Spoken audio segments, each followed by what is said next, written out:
Sales conversations where both buyers and sellers win are rare and plagued by the cringe. We've all felt it. It's that sinking feeling that both buyer and seller get when the conversation is going off the rails. My name is Adam Clay. I'm the CEO of Rainmakers. I've spent 25 years building and leading global sales organizations and thinking about the sales conversation. At the Cringe, we put the sales conversation under the microscope and explore pathways to ensuring that sales reps, leaders, and managers conduct great sales conversations. All right, today my guest is Brian Cedra, the Chief Sales Officer of Fusion Projects. Brian, it's so good to have you on the Cringe. Welcome to the show. Thanks for having me, Adam. I really appreciate it. I've really been looking forward to talking to you.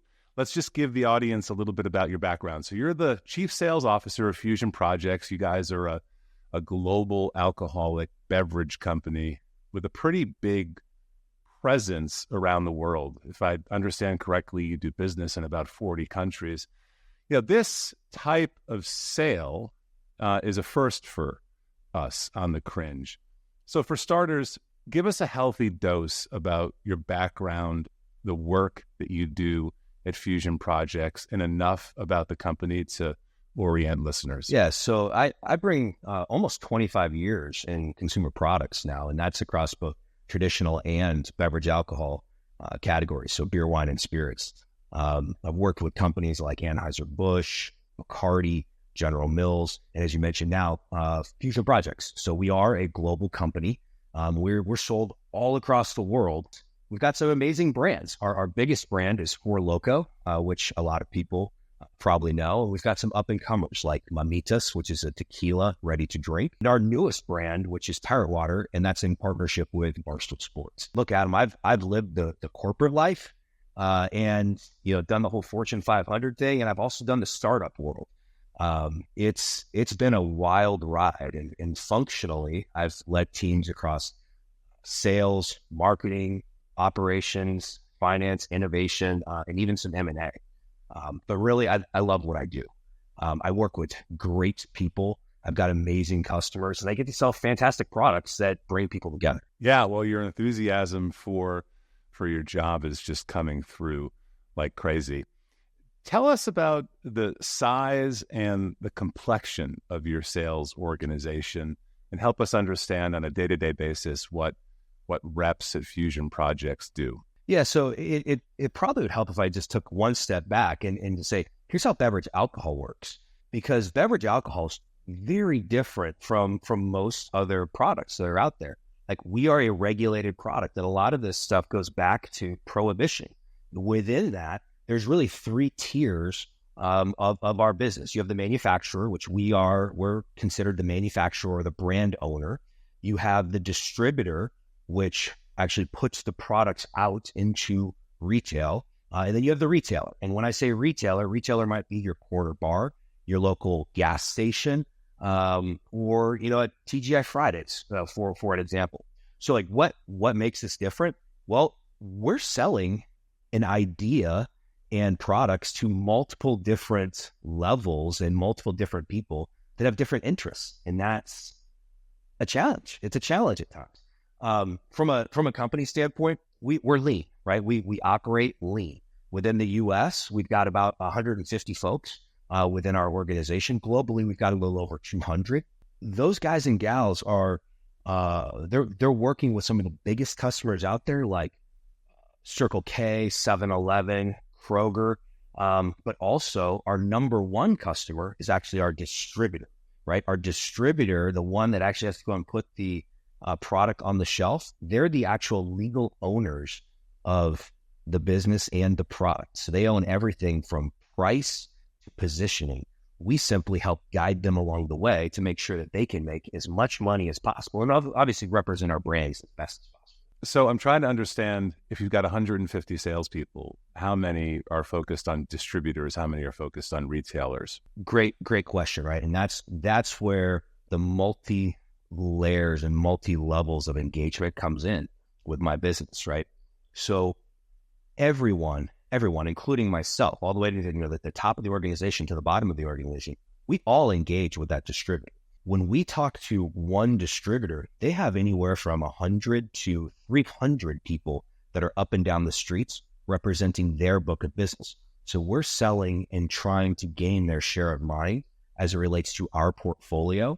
And in addition to trying to gain their share of mind and getting those, couple hundred folks selling on our behalf, my team is also working up and down the streets, walking in and out of various operations, talking to a local C-store owner, or walking into the corporate headquarters, down the street here in Cincinnati of Kroger, or going in to see 7-Eleven in Dallas, right? There's a lot of different layers that we have to penetrate, and it's all about gaining share of mind and getting other people to understand the value that we bring to the table. That's very clear.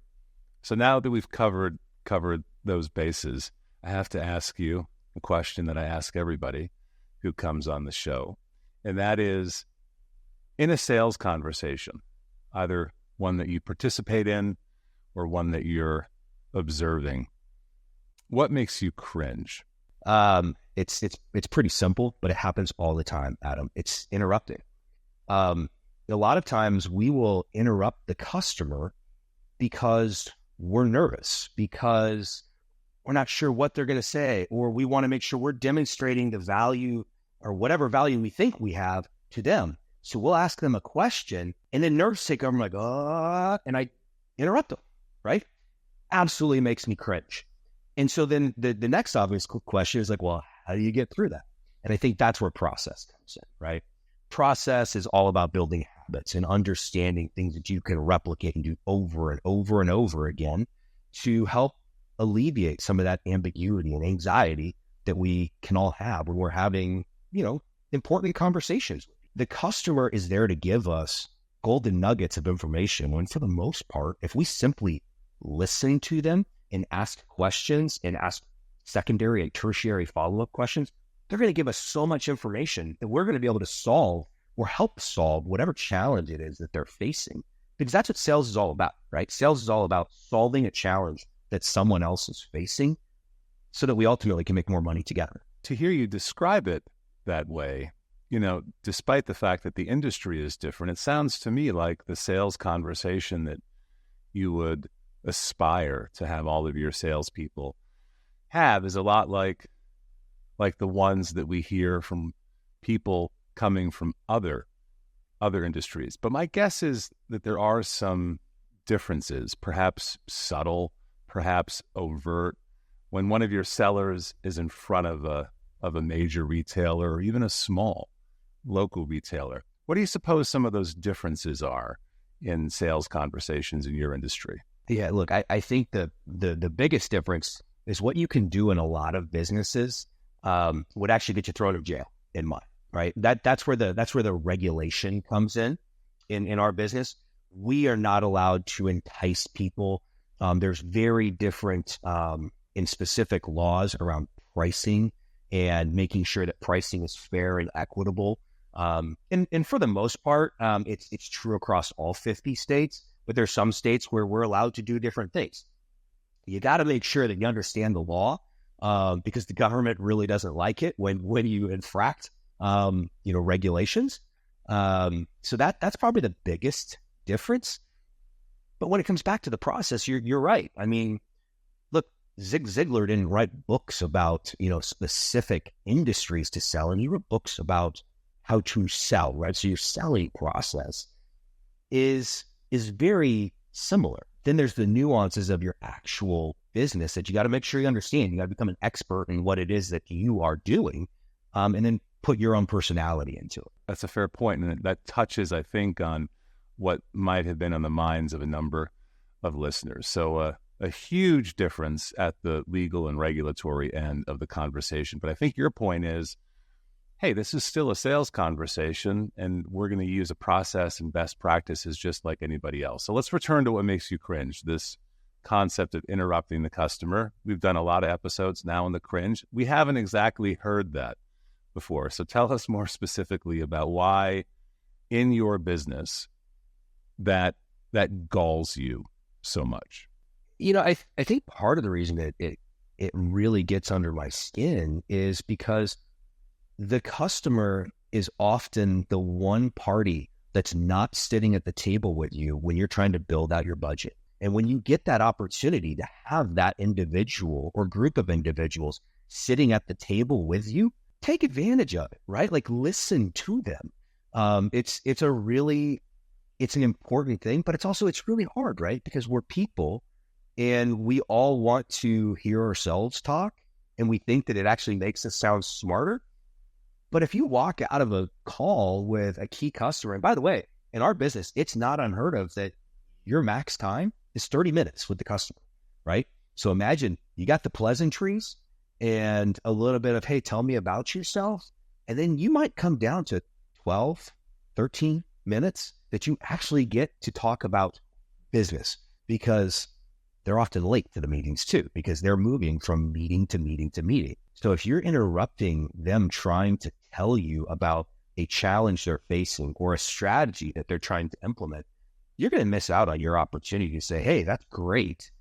Here's where we might be able to plug in and help you solve. And that's where the sale actually happens, right? That's where we start to solve things together and create what I would call, that customer value. So Brian, at the end of the day, and keep me honest here, your salespeople are fighting for a limited amount of space along with support from your distributors in retail outlets, correct? And that has got to be a profoundly competitive endeavor, because to my eye, the industry that you work in has just exploded over the last decade. I mean, it's got to be one of the hottest, fastest growing industries out there. And as consumers of your beverages and like beverages, everybody knows that.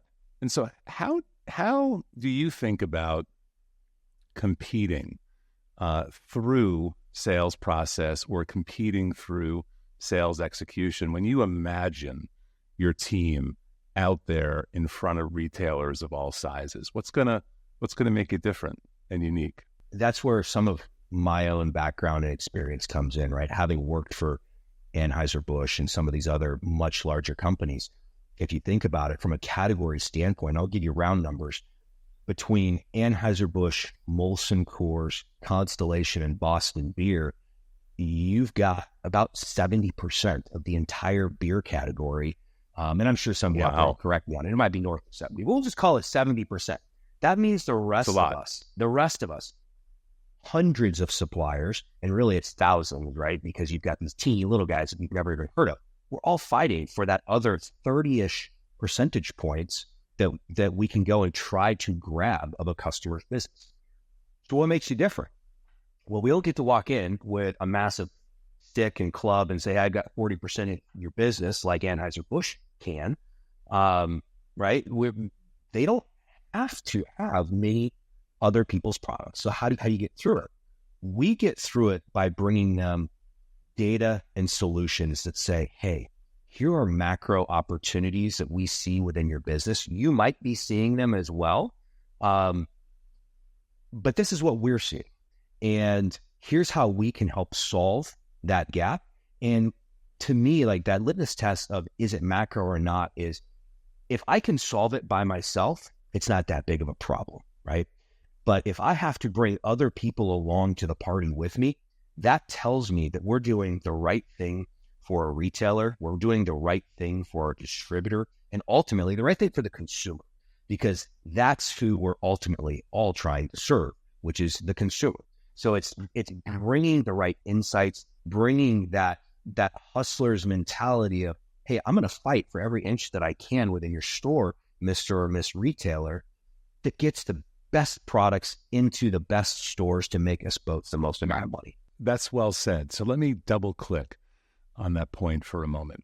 So you said that, how you would hope your sales team, among a number of ways, would distinguish themselves would be because they're bringing solutions and they're bringing data.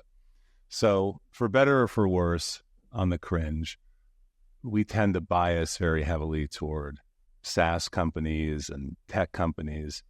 And so when you talk about data and when you talk about solutions and the implication, which is the underlying problem, my guess is that many listeners aren't exactly familiar with what that means in your industry, but I think it's fascinating because we all experience your products on the shelf, but we're not privy to the work that goes into getting it there and the sales conversations required to actually be successful. So could you just indulge me and talk a little bit about what you mean by data and like what's the problem that a retailer is going to have that you're going to solve, and how do you get to the heart of that problem through a sales conversation, and then how do you position your solution? I think it's so interesting. What does the data mean, right? Like there's all kinds of data out there, and the vast majority of people misrepresent data, and they don't do it on purpose. They do it because they haven't received the right training. And within our company, we're actually on an evolution, right? Our company was founded by a small group of college friends hustling up and down the streets of Columbus, Ohio, putting products in and out of local stores. That hustler's mentality is how we started, and that stays within our ethos, and it will always be part of our ethos. But as we evolve, we have to now bring in the syndicated data from groups like Circana or Nielsen IQ, which what that is every time you spend $1, that gets tracked by somebody. Every time you use your credit card, that's getting tracked. Big data is out there collecting all kinds of information. Now, they don't necessarily know it's Adam Clegg, but we know how an individual, where you live and where you shop, is behaving, right? So if I can get my hands on that data and I can start to look at the trends of how people are behaving, and I can say, okay, well, Mr. Retailer, if there's only 2 pieces of beer that are growing right now, which are imports and flavored malt beverages, FMBs, there's probably a good story here for us to dig into. Who is that customer that's coming into your store and buying that? How are they engaging with other stores around you that are your competitors? And what can you do to potentially grab more of that market share that's currently leaking out of your door? That's one of the biggest challenges that, we're faced to have to present to retailers, and that retailers are faced with every day, because they don't have another store they can go to, right? Like they have to make that space work. And I think one of the greatest opportunities that's recently happened within our business, and I would say probably most of your listeners are very familiar with, is what's gone on with Bud Light over the last 18-ish months. And yes, I know it's my former employer. I'm not taking a shot at them. But, we all know something went on with that brand.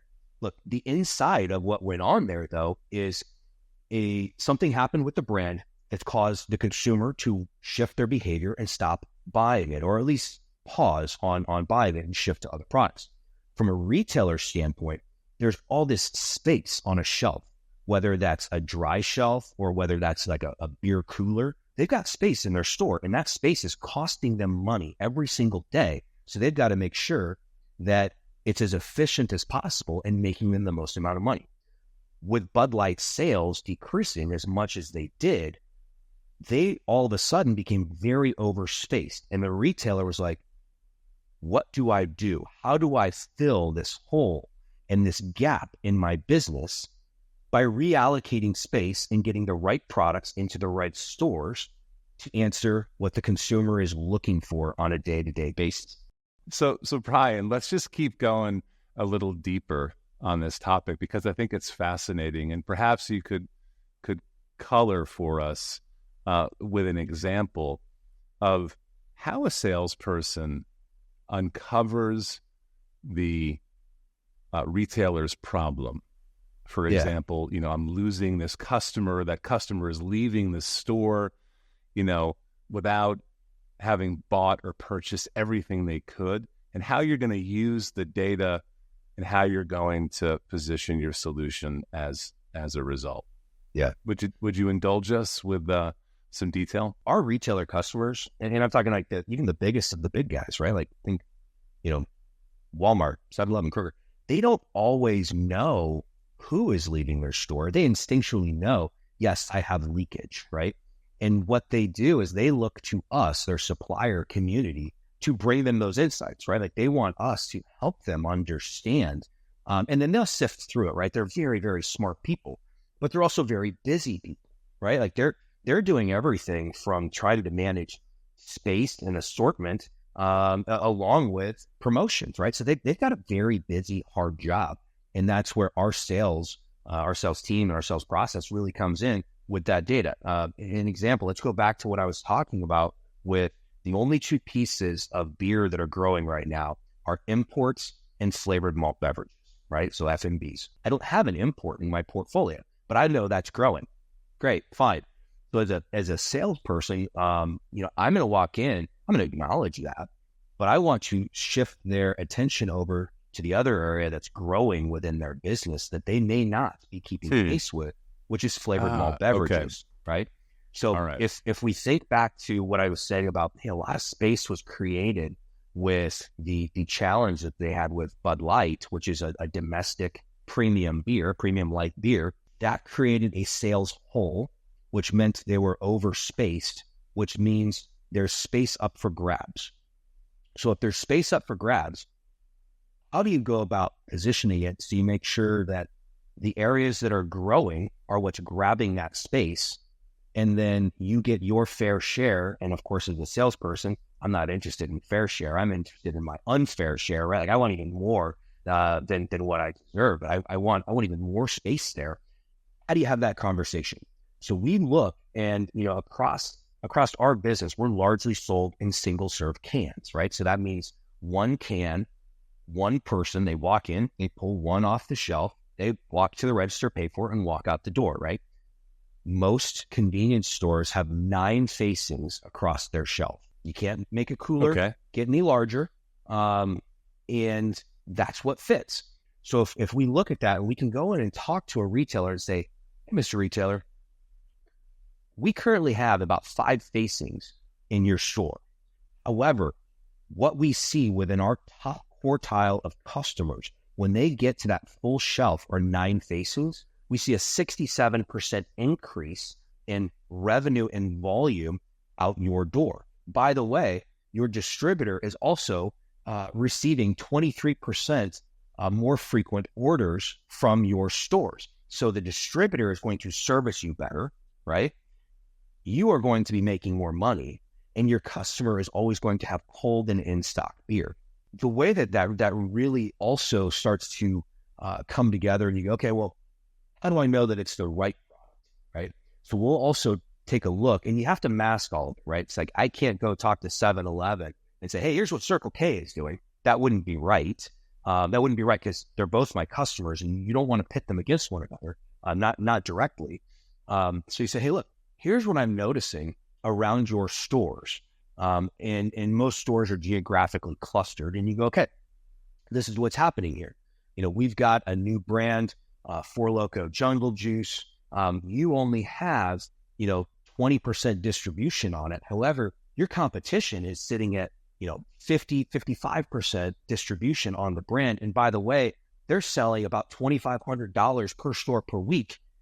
You're only sitting at about $1,400 per store per week. You're leaving over $1,000 per store per week on the sidelines that remains uncaptured. You can't go get that until you bring the products in. So those are ways that we start to shape those conversations, and you're using the data. You're using really a business insight to be like, here's how you get the right products into the right stores and compete as best as you possibly can across those 9 facings. It's so interesting that this is where the conversation went, because we recently had Stephen Timmy, who is the best-selling author of a book called Insight-Led Selling. And why I thought the conversation we had with him was so interesting was because we get into a lot of talk about asking customers questions about the discovery process. And I know before this conversation's over, we're gonna go there for a little bit. But his point was, when you're in front of executives, when you're in front of busy buyers, and even in the smallest retailer, like a convenience store or bodega, the person you're talking to is an executive. They probably own the store. You guys are in front of executives constantly, which is probably something that listeners hadn't appreciated about your industry, even at a local retail level. But what you're saying, and this is so, it's coincidental, is that we just ran an episode on insight-led selling. And so what you're saying is, we've got to bring some insight. We've got to bring some ideas or some observations from the market that our prospect hasn't or may not have previously considered. And as a representative of Fusion Projects, that's the way that we're going to add value. That's how we're going to build credibility in the conversation. That's how we're going to earn the opportunity to engage. I don't want to overstate that because you didn't say it exactly, but I think that's something that often gets missed in virtually every sales conversation in every industry. You just gave us some super specific and compelling examples about what it means to bring insight. So let me give you a chance to reflect on that. Yeah. So I think you actually hit the nail on the head there, and I don't want to gloss over it, which is it's that credibility and earning the right to have that conversation. Because remember, my team is walking in there talking to, buyer at retailer X right before my team was there and right after my team is there. Somebody else that probably looks very similar to us might even be pitching a very similar proposition is walking in or walking out, right? So they're constantly seeing, various pitches and opportunities, as all of us salespeople call them, right? The difference that I'm trying to get my team to pivot towards, and they've done a really nice job of this. We implemented it about 2 years ago, and it's something that I wish I could take credit for, but I was actually taught by a previous boss in a previous life, and it's this idea of customer value proposition. And to take all of the corporate funny speak out of it, it's putting on the buyer's hat, putting yourself in the other person's shoes, right? It's taking what we're bringing, whatever macro trend or opportunity that we see, and we're looking at it from a 360 degree point of view, right? If you put the buyer's hat on, they know that Anheuser-Busch was just in here. They know that Boston Beer was just in here, or Constellation, or Mike's Hard Lemonade was just in there. So how do I evaluate and make sure that I'm talking about whatever it is that my team is trying to do in a way that gives credence and acknowledges, hey, I know other people are talking to you about this, and you're probably considering it because they're X percent of your business. Here's where we're different, right? And you start to build that credibility with them because you are looking at things from their point of view. You put on that customer lens, and you're like, here's what's great about my proposition, but here's where my proposition may have some holes, and we should probably bring some other people along to the party to strengthen the proposition. And we have seen a tremendous amount of success with that framework. And it really is a framework. I mean, it's a 2-page document that I gave to my team, and we practiced it together, right? And you don't do it for every single sales pitch, but mentally you start to do it for everyone, right? You start it out typically with like a larger customer meeting that you might have, and it could be a distributor, it could be a major retailer. And you sit down and what is it that I'm trying to get done? How is my audience going to view this? What else could they possibly be considering? And then probably one of the most important questions we ask is that I'd call it the give a shit level. How important is it to the customer? Because if we're in there talking about something that might make them, for a big retailer, extra $10,000, that's not really going to hit their radar, right? An extra $10,000 is probably not going to hit anybody's radar. So no matter how good the proposition is, if it's $10,000, it's not going to rise to the level of let me take action. And so that's where, we take a really hard look in the mirror and go, all right, I am putting the best proposition possible in front of my customer to create the most amount of value to them, thinking about it from their point of view. And we've had a tremendous amount of success. Now, if you look at where our company is, we're coming off of back-to-back years that are the best years that we've had as an organization. And then, halfway through this year, we're on track to have, a three-peat, basically. So our innovation is on point. The way our customers are talking about us is on point, and the way the team is engaging with all of our customers has been a true testament that's backed up by the results. I want to stick with the theme that we sort of talked about at the very beginning of our conversation today, and that was, following a process and following a structure. And I feel like you've done us a solid by walking us through how these conversations start, how you're leading with insight, how you're distinguishing yourself as a seller from, armies of sellers with whom you're going to compete. In your industry, what role does discovery play? Like the series of questions you're going to ask a prospect to uncover a need that may have gone unconsidered in your research or your preparation. How do you think about that? One of the things that's really different about our customers is like, we know who all of our customers are, right? Because that goes back to that regulated aspect. Everybody has a license that sells our products, right? So I'm often asked, I'll get things on LinkedIn like, hey, we'll do prospecting for you. Well, I didn't need you to do prospecting, right? But if you want to go research customers for me and tell me what strategies they are trying to implement, that could be really, really helpful, right? That saves us a lot of time. So how do you go about doing that? Retailers from year to year are constantly changing their strategies. Usually it's like incrementally, right? It's not wholesale changes, but it's like, hey, our dollars are high, especially coming out of a high inflation period. A lot of retailers have really high dollar growth, but their traffic is low, right? So how do we help drive traffic if traffic is their problem, right? So it's all about, talk to me about what are your strategies for the year? Where are you trying to get to?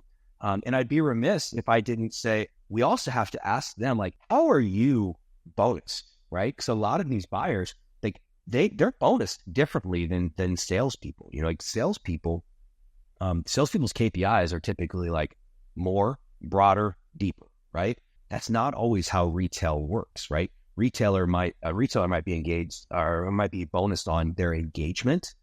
They might be bonused on the efficacy of their promotions, on foot traffic, on dollar sales, on margin, right? So as you start to have those conversations and you understand, hey, what makes this other individual tick?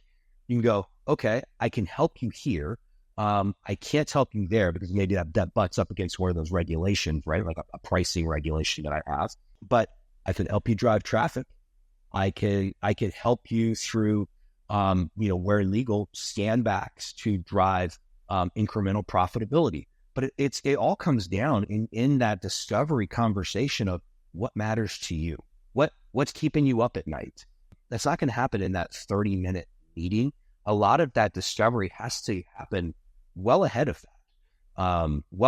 So we're talking to our distributors. There's a lot of people within our industry that are talking to the very same buyers, and they're our business partners. Our distributors are our business partners. They're a customer, but they're also our business partner.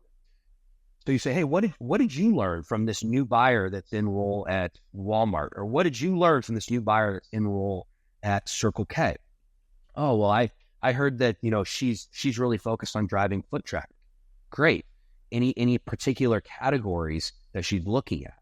Well, she's really, she's really just looking at beer, but I'm not sure which one. That gives us an opportunity to prepare ahead of time and take a look and go, okay, if she's focused on her foot traffic, where is she winning in foot traffic? Where is she losing? So we can walk into that meeting, have a little bit of a framework to then start the conversation and go, hey, I heard you're really focused on foot traffic. We dug into that a little bit. This is what we're seeing. How does that sit with you?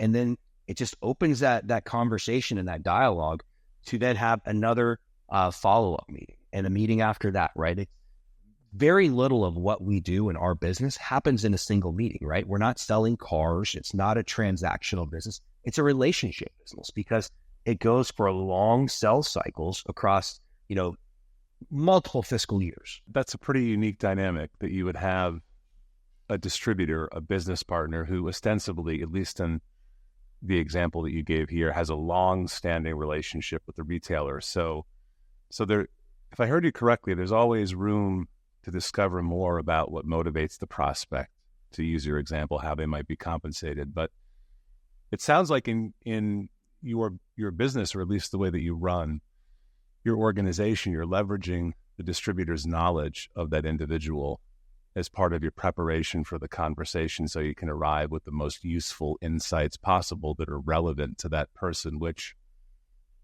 I suppose is an advantage, having that insight from the distributor. It's a huge advantage. And plus the good news about knowing who all of your customers are, even if it's a new buyer enroll, you probably know the way the actual customer, the actual entity operates. If you're talking about up and down the street independent business like your local C-store, they operate a little less sophisticated, or on a little less sophisticated wavelength, but they're still interested in what's my margin, how am I driving people into my store, and how much money am I making. The bigger guys, their strategies, they don't change a tremendous amount over time. So the good news is we're able to know what a lot of those strategies are and evolve with them. There's very little first-time discovery that we have to do. It's an advantage and a curse, right? Because it comes down to that whole, well, that's not how we've done it, so that's not how we'll do it. A little bit of that sacred cow thinking. So we got to be careful that we don't fall into that type of mentality. But it's actually a huge advantage to know that, our customers, some of them have been in business for over 100 years, right? So it's easier to get to know them. Yeah. Well, I could tell you that I'm never going to walk into a retailer to buy an alcoholic beverage and think about that experience in the same way following this conversation. On that point, and this is a curiosity on my part, so much of the conversation that we've been having about the sales conversations that you guys have sort of taken us into the realm of large retailers with many locations. But you guys also sell to small independent retailers, right? That won't be represented, keep me honest here, by a carpeted office building somewhere, downtown. They're just a retailer and they might own just a handful of stores. So that conversation has to be somewhat different when you're trying to get your product into a local retailer where the owner or the executive is literally running the business and behind the counter. Can you just take us into that conversation? Most companies in our space are built the exact opposite of ours. So about 40% of our business is what we call national retail sales, right? Meaning those major customers. That means 65% of our business is up and down the street independents. That is a huge departure from the way that most of the other beverage alcohol companies operate.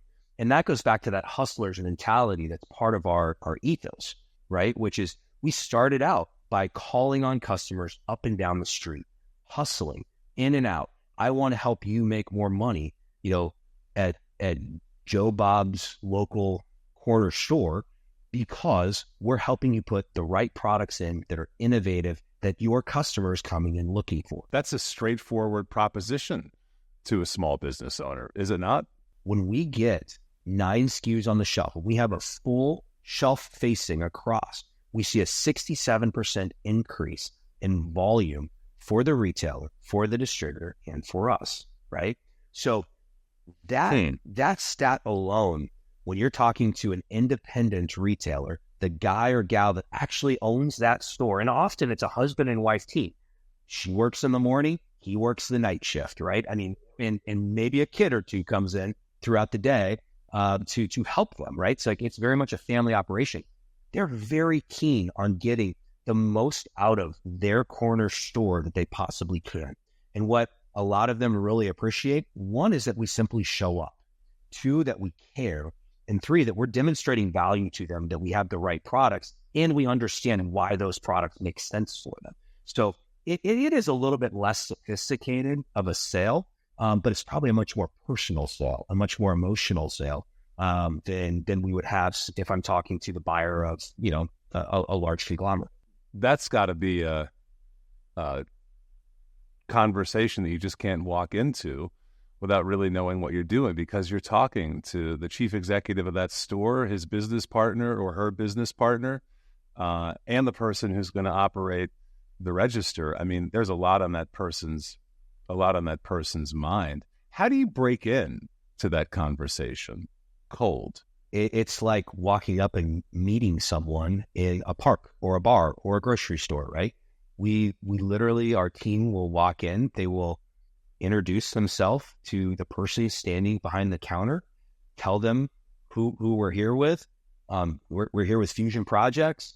We're your Four Loko is our largest brand that's sitting right over here on your shelf. We'd love to just take a look around today And I'll say 9 times out of 10, because I'm sure that it's not 10 out of 10. They're like, great to have you here. Oh, okay. Have a look. All right, cool. I'm sure some guy somewhere is like, no, get the hell out of my store. But for the most part, they welcome it, right? They're like, yeah, come on in, see what you see. When we have a look around, we make sure that the shelves are stocked, right? And where we're legally able to touch the product.